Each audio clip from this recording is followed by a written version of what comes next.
How to change iPhone battery color. To get started, first of all go ahead and open up the Settings application on your phone. Once you're here, scroll down to find the battery option and tap on it. On this page, scroll down to the very bottom and toggle on the low power mode switch. This immediately changes your battery icon's color to yellow. For more color options, return to the main settings page and tap on Accessibility. From here, tap on Display and Text Size. Scroll down to find the Smart Invert feature and tap on it. This allows iPhone to invert colors of the display except for images, media, and apps with dark mode. After that, tap on Classic Invert to see another color variation. This reverses the display's colors, giving your battery icon a new look.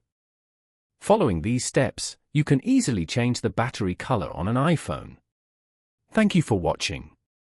Please leave a like if this tutorial helped you, or leave a comment below if you have any questions related to the video.